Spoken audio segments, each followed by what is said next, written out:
In this video we're going to look a bit at the code, the Python code underlying machine learning. And for this we're going to use the code of chapter 3 of the book Machine Learning and Algorithmic Perspective by Stephen Marsland. So in the notebook that you find on GitHub we actually reproduce that code completely. But here we just will look at one line of it. So if you look at that code, it defines a class called PCN, and within that class it defines a function PCN train, and functions within a class are called methods. But don't worry about that too much. Now if you look at the code of that method PCN train, you will see something like self, and again don't worry about the self, weights minus equal eta times np dot, so it uses matrix multiplication. Then we get numpy transpose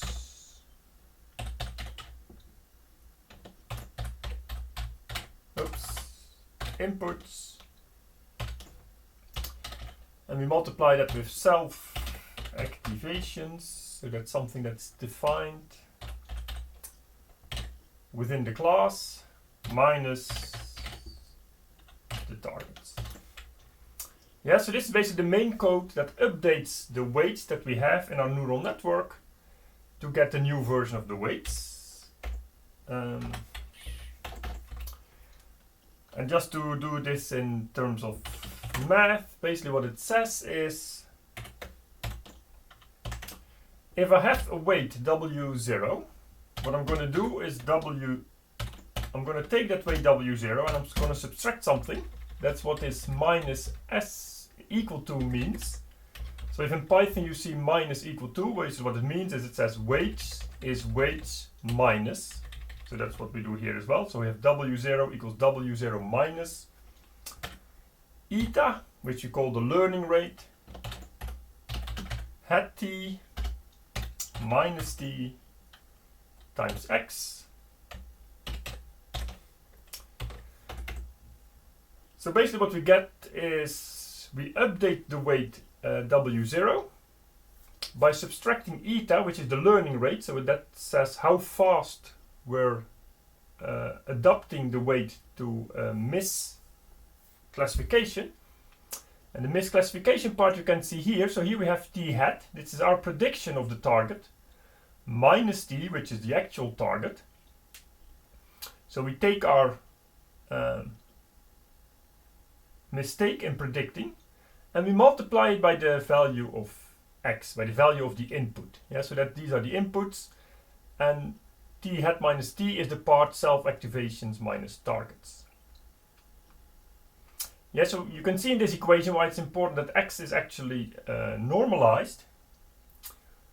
Because what we do is we have this learning rate eta here, which is between 0 and 1. So let's say it's 0.2. And of course, if x is 1,000,000, then this is not going to really work. It's not going to really have an effect to have a learning rate, and this whole equation messes up. So it's important that x is sort of normalized, so that it can't get too big. Now to see how this equation works, we're going to look at a simple example. So we're going to define our own inputs.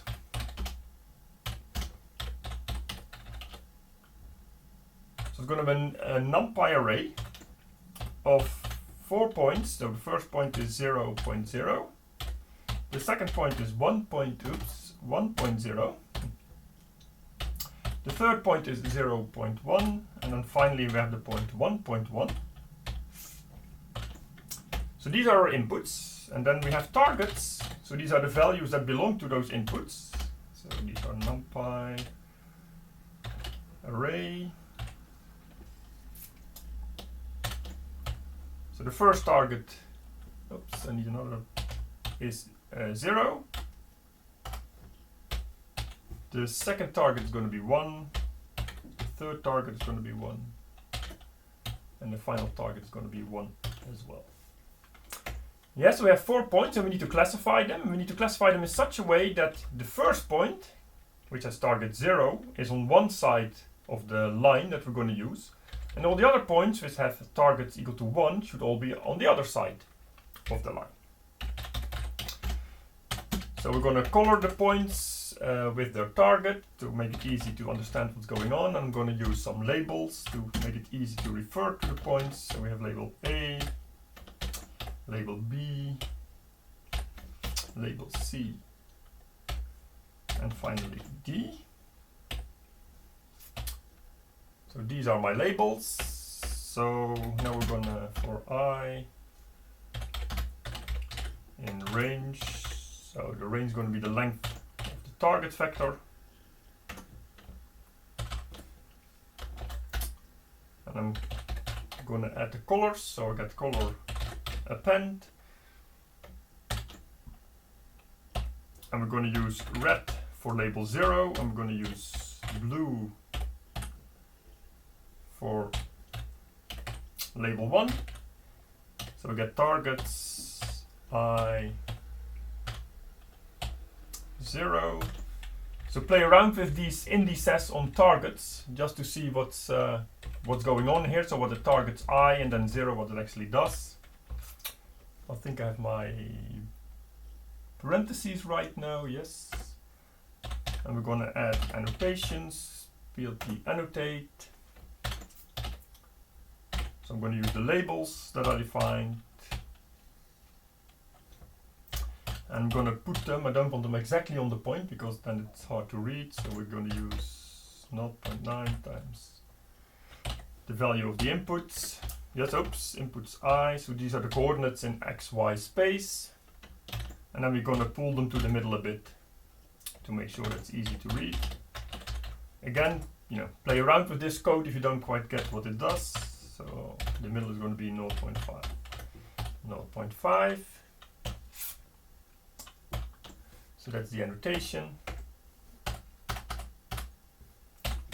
then we're going to plot the points, plt scatter. So we're going to have inputs.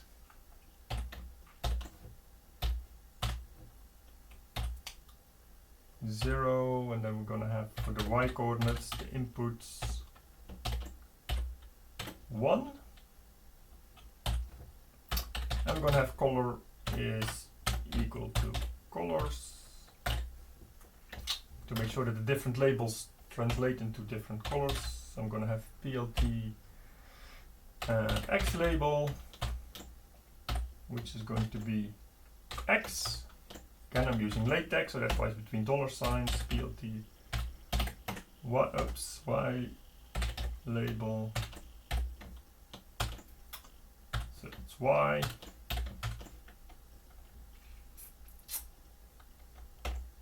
And then we're going to have plt show.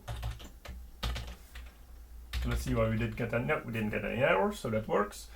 So basically what we have is we have 4 points, A, B, C, and D. And we want to have a line in here that makes sure that all the blue points are above the line and all the red points, or there's only one red point, is below that line. So I'm looking for a line, like a line which would be here, that separates the blue from the red point. Because if I can do that, I can predict whether a point is red or blue. And my prediction would be all points that I come across that lie above my estimated line are blue points, so label 1. And all points that lie below it are red points, so they're going to have label 0. So I have 4 points. The inputs are the x and y value of that point. So this is 0.00, this is 0.10, this is 0.11, etc. And the targets are the color of these points. So it's either 0 for point A, and for B, C, and D, the target is going to be 1. So mathematically speaking, what I'm looking for is, I'm looking for a straight line such that all the points, the blue points are above this line and the red point is below it. So straight line is of the form W1 times Y oops, is equal to W2. Yeah, so this is the type of line that I'm looking for. And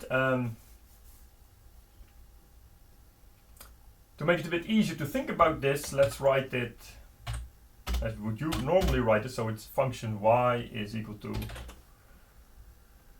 W2 minus W0 times x divided by W1.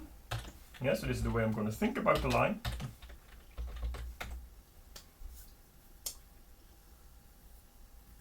And I'm going to work here with the case where W1 is bigger than 0. So I leave it for you to do the same exercise as W1 smaller than 0, and then you see you get the correct correction as well. So now I'm simply going to plot the first line. So let's say, and this is numpy range minus 0.1 to 1.2 steps 0.1. We're going to plot this, plt plot range x. And the line we're going to plot is 0.6, so that's the intercept, minus 0.5 times x for x in range x.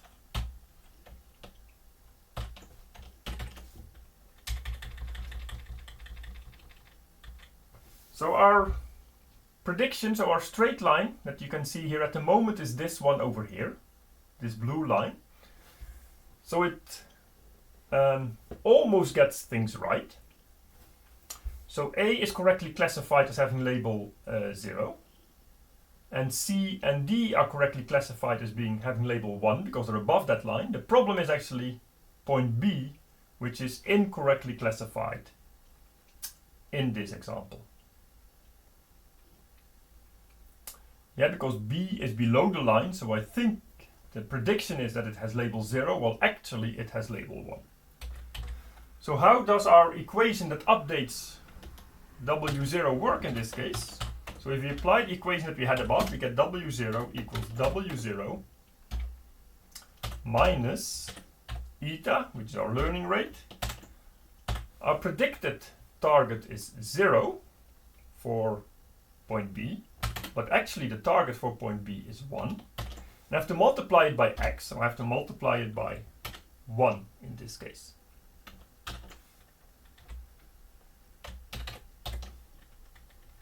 Yeah, so this is the application of the equation that we had above. Where is it? So this is the equation, the update equation. So as you can see, for the points A, B and D, T hat and T are actually the same. We're not making a prediction mistake. We're correctly predicting the labels of the points above and below that line. So that means that T hat minus T is 0 for these points. So if you go down here. So for the points A, C and D, T hat and T are the same. So here I get T hat minus T, which is 0, so there is no correction on W0 from the points A, C and D because I'm doing it correctly, so there's no need to update W0. The reason why I want to update W0 is because I get a mistake on point B. So how do I update it? I say minus eta, so that's the learning rate. This is my prediction 0, minus what it actually is, times my value of x. So as you can see, W0 actually goes up when we make this correction, because it's minus 1, so I get the plus eta term here. So when I start with this line, in the iteration where I work with this line, what's going to happen is that W0 is going up, which means that this line here is going to become steeper, so it's going to move in the direction like this. Yeah, so indeed, it's moving in the direction of getting a correct classification on B, while not disturbing my predictions on A, C and D. Yeah, because I'll make the line steeper, so I'm going to get something like this. So I'm going to correctly predict B, And that basically would mean this is the final step of that iteration if eta is big enough, because I get a correct prediction on all of my 4 points.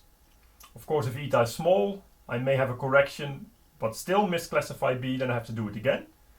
So that's what happens if your learning rate is small. It takes longer to get to the correct prediction, but it also means that I don't make so many mistakes, in the sense that I don't start jumping around this line and then making mistakes on other points.